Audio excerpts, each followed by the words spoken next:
aujourd'hui les cachotiers, on se rend place de la Nation pour lui poser ensemble nos 3 questions.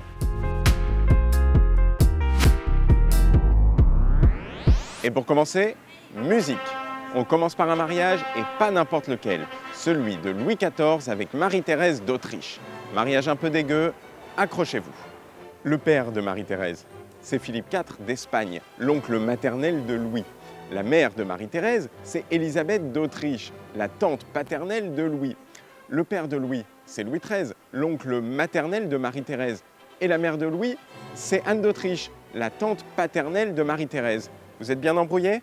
Les tourtereaux se marient à Saint-Jean-de-Luz au Pays Basque et reviennent fêter ça à Paris. Pour l'occasion, on leur dresse un trône sur le trajet. La place prend alors le nom de place du trône.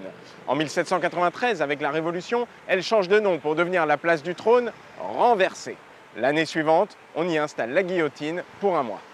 La place du trône retrouve son nom d'origine avec Napoléon, mais le 14 juillet 1880, on proclame définitivement la fête nationale en hommage à la prise de la Bastille et à la fête de la Fédération.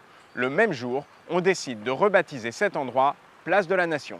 Ce nom n'est pas sans conséquence. Un autre 14 juillet, le 14 juillet 1953, entre 10 et 15 000 partisans de la nation algérienne défilent pour l'indépendance. La police ouvre le feu, tue 7 manifestants et en blesse une 50aine d'autres. Quelques mois plus tard démarre la guerre d'Algérie.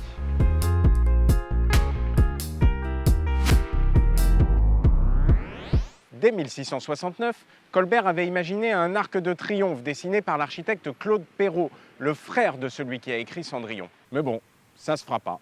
200 ans plus tard, Napoléon III avait imaginé un arc de triomphe dessiné par Victor Baltard, celui qui a construit les Halles de Paris. Mais bon, ça se fera pas. Quand la Troisième République est proclamée, on lance un concours pour un monument à la gloire de la République. Le gagnant sera installé place de la République. Le sculpteur Jules Dalou propose un projet qui attire l'attention, mais qui n'est pas retenu, car trop marqué politiquement. C'est que Dalou est un révolutionnaire. Il a même participé quelques années plus tôt à une importante révolution, la Commune de Paris. Sur son monument, on voit la force du peuple éclairant le monde sur un char portant la République, de la justice et du travail. La Commission préfère une statue moins engagée, celle des frères Maurice, qui orne d'ailleurs toujours le centre de la place de la République.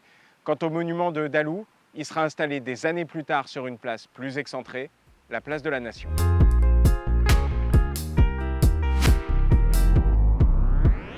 Sur la place, en plus du monument de Dalou, on trouve 2 grandes colonnes représentant les rois Philippe Auguste et Louis IX. Bizarre pour une place célébrant la République, non ? Ces colonnes ont été installées sur de petits pavillons datant de 1787 et qui servaient de péage pour entrer dans Paris. Et oui, il fallait payer pour entrer dans Paris. C'est une idée de Louis XVI et c'est peu dire que les Parisiens n'ont pas aimé cette idée. On disait « le mur, murant Paris, rend Paris murmurant ». 2 ans plus tard, ils prenaient la Bastille pour guillotiner leur roi.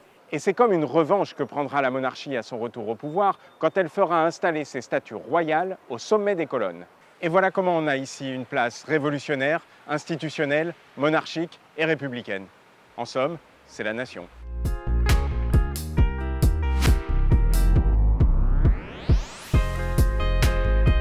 Si cette vidéo vous plaît, n'hésitez pas à mettre un petit like ou un commentaire, je le lirai avec plaisir. Si vous voulez pousser un peu plus loin, rendez-vous sur lacachettedeparis.fr pour réserver une visite guidée dans Paris à mes côtés. Dès 1669, Colbert avait imaginé un arc de triomphe. Faudrait peut-être que j'enlève mes lunettes.